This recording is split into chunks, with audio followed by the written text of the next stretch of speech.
Halo, holala, kembali lagi bersama Bang Weng. Kali ini kita akan bahas tentang kapal selam kelas Scorpion.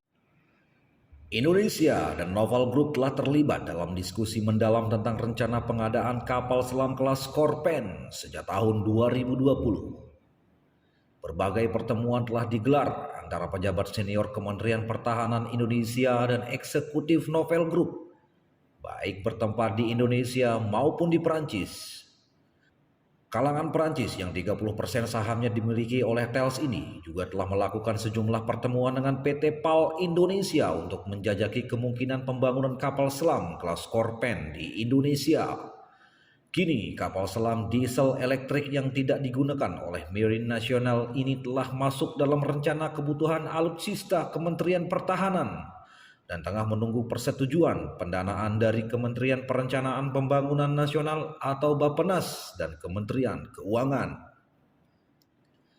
Mengacu pada rencana saat ini, Indonesia hendak mengakuisisi 4 unit kapal selam Scorpion dengan kebutuhan anggaran tidak sampai dengan 3 miliar US dollar.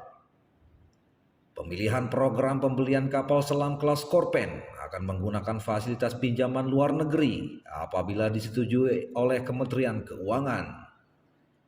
Kesediaan kreditor asing untuk membiayai program ini nampaknya bukan menjadi isu, namun lebih pada kapasitas pemerintah untuk menyerap peluang baru karena meningkatnya utang luar negeri pemerintah Indonesia secara drastis dalam beberapa tahun terakhir. Isu pembiayaan yang menjadi sorotan pula karena mempunyai keterkaitan dengan rencana kerja sama industri pertahanan Perancis dan Indonesia dalam pembelian kapal selam yang varian Brazilnya memiliki panjang 75 meter dan lebar 6,2 meter. Novel Group sejak awal diskusi dengan Indonesia telah menawarkan komitmen untuk membangun seluruh kapal selam kelas Scorpion di Indonesia. Di bawah survei oleh mereka, kalangan yang pada tahun 2019 membukukan pendapatan sebesar 3,7 miliar euro ini, ingin meneruskan keberhasilan melaksanakan alih teknologi kapal selam kelas Scorpion di India dan Brazil. Indonesia melalui Kementerian Pertahanan yang menyambut baik tawaran tersebut dengan menghendaki kapal selam dibangun di galangan PT PAL Indonesia.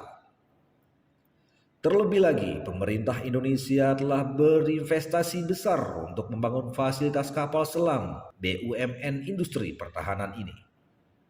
Walaupun Indonesia telah memiliki fasilitas kapal selam, namun manufaktur dan konstruksi kapal selam kelas Scorpion tetap membutuhkan investasi tambahan untuk pengadaan perangkat lunak dan perangkat produksi yang sesuai dengan kapal selam tersebut. Sebagaimana halnya konstruksi pesawat terbang, pembangunan kapal selam juga memerlukan peralatan produksi yang customized untuk satu tipe kapal selam saja. Oleh karena itu, Indonesia perlu melakukan penanaman modal lagi pada BUMN agar dapat memproduksi kapal selam yang versi Indianya mempunyai panjang 67,68 dan lebar 6,2 meter ini. Mengingat kondisi finansial PT PAL Indonesia yang kurang bagus, satu-satunya harapan investasi berasal dari dana pemerintah Indonesia sebagai pemegang saham tunggal.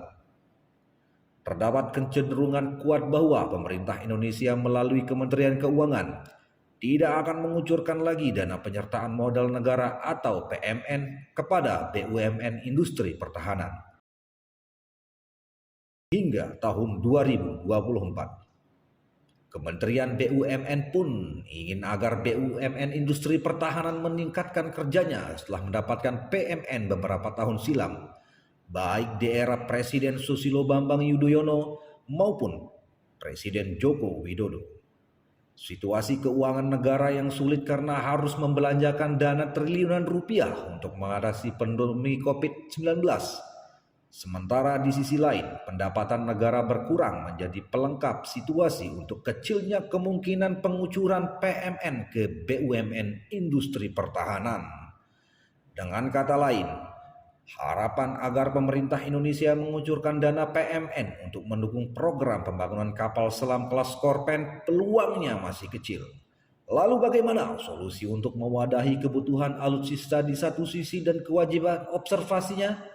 Salah satu opsi yang tersedia adalah memanfaatkan anggaran pengadaan kapal selam kelas Scorpène untuk berinvestasi perangkat lunak dan fasilitas produksi di PT PAL Indonesia.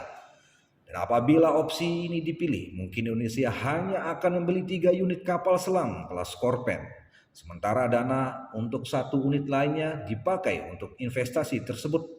Pertanyaannya adalah, apakah opsi ini akan menjadi pilihan Kementerian Pertahanan?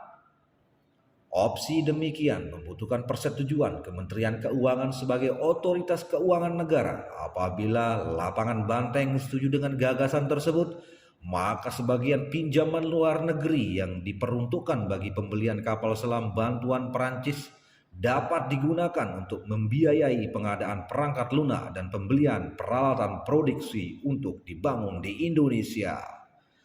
Sebaliknya, apabila tidak disetujui oleh Kementerian Keuangan, maka opsi itu tidak ditempuh. Penting untuk ditekankan bahwa sampai saat ini belum ada persetujuan resmi dari Kementerian Keuangan untuk alokasi anggaran alutsista kapal selam kelas Scorpène.